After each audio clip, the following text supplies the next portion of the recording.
Beneficiary selection జరిగితే సంబంధిత అధికారి బాధ్యత వహించే విధంగా సంబంధిత ప్రత్యేక విజ్ఞప్తి ఏంటంటే దీనిలో ఎక్కడైనా రాజకీయ కట్టుకోలేదు, దాంట్లో కూడా 20-30% బ్యాలెన్స్ స్థలాలు ఉన్నాయి. ఆ స్థలాలకు ఎందుకంటే పట్టణ ప్రాంతంలో ఇల్లు తక్కువ, ఎందుకంటే అటువంటి వాళ్లకు మనం ఇస్తే ఈజీగా మన పట్టణ ప్రాంతంలో అవకాశాలు ఉంటాయి.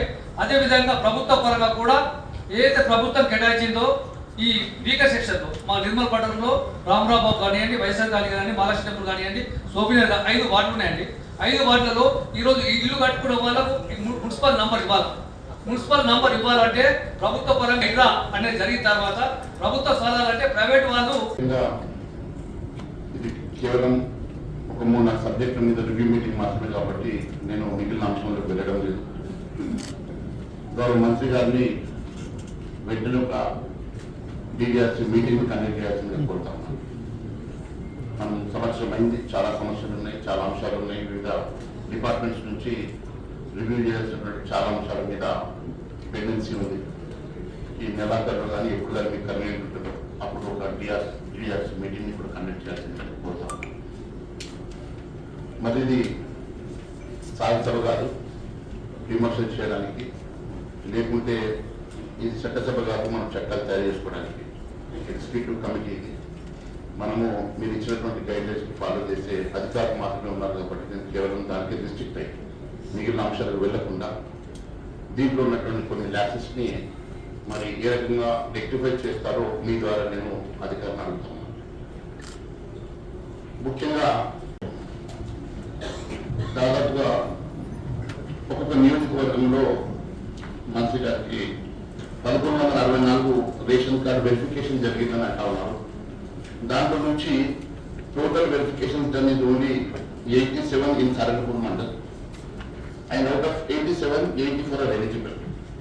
So out of 1164 ration cards been verified, and what is that, only 87 verifications has been done and the balance verification to be done, and 84 are eligible. So, and how this 1164 applications you have received, A process ద్వారా మీరు 1164 application ఒక మండలంలో receive చేసుకున్నారు? Because మాకున్నటువంటి information ప్రకారం ఇంకా చాలా ఎక్కువ మంది రేషన్ కార్డ్కి అర్హులైన వారు ఉన్నారు.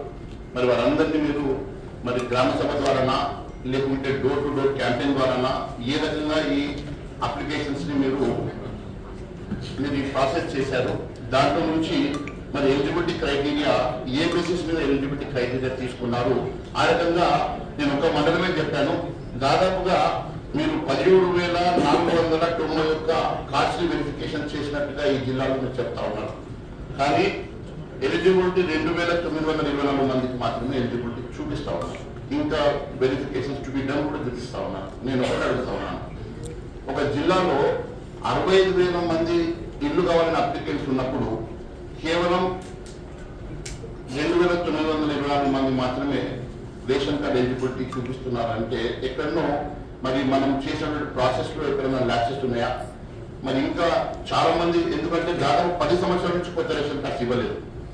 10 సంవత్సరాల నుంచి కొత్త రేషన్ కార్డ్స్ ఇవ్వనప్పుడు డెఫినెట్గా మరి పెరిగినటువంటి జనాభా కానీ కుటుంబాలు పెరిగినటువంటి డివిజన్ జరిగినటువంటి క్రైటీరియాని మనం తీసుకున్నట్లయితే డెఫినెట్గా మరి నాకు తెలిసి చాలా ప్రపోర్షనేట్గా చాలా రేషన్ కార్డ్స్ అవసరం అయితే, కానీ మరి దయచేసి దాని మీద దృష్టి సారించి, ఎందుకంటే ఇప్పుడు ఈ రేషన్ కార్డు ద్వారా వచ్చేటువంటి బియ్యం ఏదైతే ఉన్నదో అది కేంద్ర ప్రభుత్వం పూర్తిగా ఇస్తా ఉన్నది. కేంద్ర ప్రభుత్వం నుంచి వచ్చేటువంటి ఆ అర్హతని మనము ఇక్కడ పేదవారికి అందించడానికి ఖచ్చితంగా మనం ఈ రేషన్ కార్డు ద్వారానే అది చేయగలుగుతాం. కాబట్టి మరి ప్రతి ఒక్కరికి రావాల్సినటువంటి 6 కిలోల బియ్యం కానివ్వండి, ఆ రేషన్ కార్డు ద్వారా ఎలిజిబిలిటీ ద్వారా వచ్చేటువంటి మరి సౌకర్యం కానివ్వండి, అది చేరాలంటే రేషన్ కార్డే మరి దానికి గేట్వే. కాబట్టి రేషన్ కార్డ్ ప్రతి ఒక్కరికి ఖచ్చితంగా వచ్చే విధంగా చర్యలు తీసుకోవాల్సిందిగా నేను కోరుతా ఉన్నాను. ఫాలో అవుతామని చెప్పి అధికారులు దయచేసి మాకు చెప్పాల్సిందిగా కోరుతా ఉన్నాను.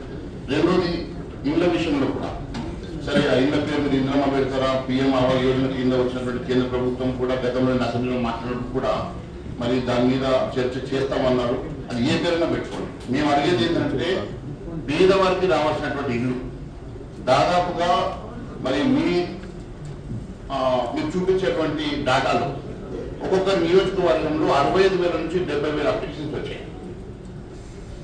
65,000 నుంచి 70,000 అప్లికేషన్స్ ని మీరు మరి ఎలిజిబిలిటీ క్రైటీరియా అంటున్నారు. ఏ రకంగా ఎలిజిబిలిటీ తీసుకున్నారు? ఎందుకంటే ఇప్పుడే ఒక గౌరవ ఎమ్మెల్యే గారు చెప్తూ ఇల్లు ప్లాట్ ఉన్న వారికి అని అంటే ప్లాట్ ఉన్నవారు అందులో ప్లాట్ లేని వారికి కానీ ప్లాట్ ఉన్న వారికి కొంతవరకు కన్నా వారు బెటర్ ఎలిజిబిలిటీ అంటే ఇంకా కొంచెము పూర్లో కొంచెం బెటర్.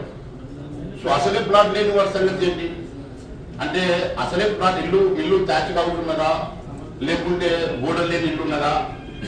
అసలు దాచిడోజు గోడలేని ఇల్లు కాదు, అసలే ప్లాటే లేని వారి సంగతి ఇంకా పేదవాడైనా. కాబట్టి వాళ్ళ సంగతి మరి ఏ రకంగా మనము ఆలోచన చేస్తా ఉన్నాం. మరి 65 నుంచి 75,000 అప్లికెంట్స్ ఒక నియోజకవర్గంలో ఉంటే మనం ఇచ్చే 3,500 ఇళ్లను ఏ క్రైటీరియా ప్రకారం మనము సెలెక్ట్ చేస్తాము? మరి మిగిలినటువంటి దాదాపుగా 65,000 మందిని ఏ రకంగా మళ్ళీ మనం సాటిస్ఫై చేయడమో వాళ్ళు ఏ రకంగా మరి మనం అక్కడ ఇది చేస్తామన్న అంశం కూడా చాలా ముఖ్యమైనటువంటి అంశం. మరి దాంట్లో కాబట్టి మీరు ఇంకా చేయాల్సినటువంటి డాటా కూడా ఆ ఊర్లో ఇంకా కొద్దిగా మాకు టైం దొరకకనో లేకుండా పండగ ఉండో ఇవన్నీ పెండింగ్ ఉన్నాయమ్మా అని చెప్పొచ్చు. కానీ అప్పటిదాకా కూడా టైం తీసుకోకుండా దయచేసి పూర్తి స్థాయిలో ఎఫర్ట్స్ పెట్టి మనకు 24th వరకు అన్ని వర్క్స్ కంప్లీట్ చేసుకోవాలి. అన్ని సర్వేలు కొంచెం డే అండ్ నైట్ లాగానైనా మీరు టైం కేటాయించుకొని చేయాల్సిన అవసరం ఉంది. ఇందులో దాదాపుగా 80% ఈ డిస్ట్రిక్ట్ నుంచి ఎలిజిబిలిటీ ఉన్న వాళ్ళు అందరూ ఉంటారు.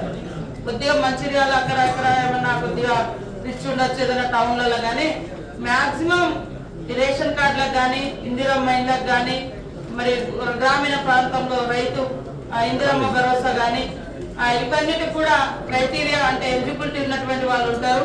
కాబట్టి అధికారులు కూడా కొంచెము మరీ టైట్ కాకుండా పేదవాళ్ళ విషయంలో కొంత ఫ్లెక్సిబుల్ గా ఆలోచించాలి, మానవతా దృక్పథంతో ఆలోచించాలి. పేద ఇల్లు దూరం ఉంది కాబట్టి అక్కడ దాకా ఎందుకు పోవాలని వదిలిపెట్టకుండా ఖచ్చితంగా అలాంటి వాళ్ళందరినీ కూడా పరిగణలోకి తీసుకొని ఈ స్కీమ్స్ ఎక్కువ మందికి బెనిఫిట్ అయ్యే విధంగా మనం కృషి చేయడమే మనందరి లక్ష్యం. మరి చాలా తగ్గించుకొని మేమేదో చాలా ఆదర్శవంతం అని కాదు, పేద వాళ్ళకు మనం రీచ్ అవ్వడమే చాలా గొప్ప ఆదర్శము.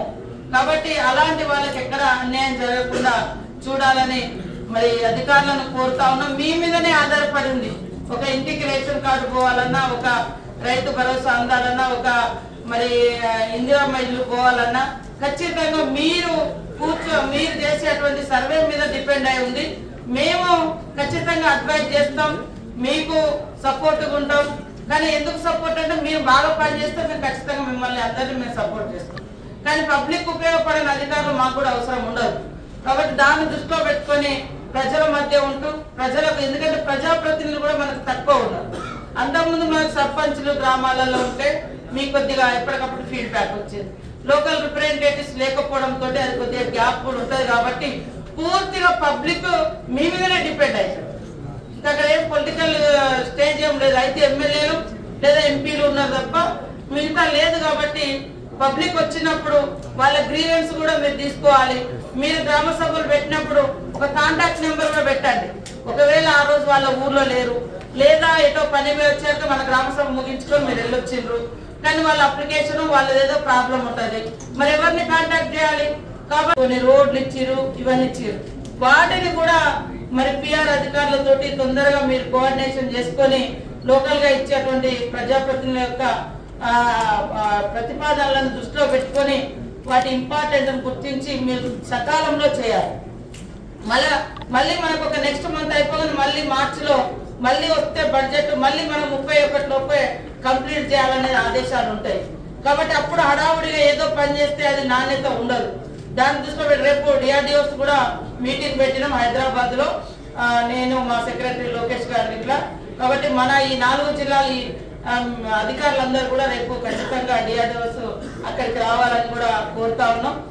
మరి అక్షర క్రమంలో ఎట్లయితే అగ్రభాగాన్ని ఉన్నామో అభివృద్ధి విషయంలో, ఐక్యత విషయంలో, మరి అంకిత భావం విషయంలో అందరం కలిసి మరి అట్టడుగు ప్రాంతాలను కూడా అగ్రభాగానికి తీసుకొచ్చినప్పుడే ఈ దేశము, ఈ రాష్ట్రము, ఈ ప్రాంతాలు అభివృద్ధి చెందినట్టుగా భావించాలి.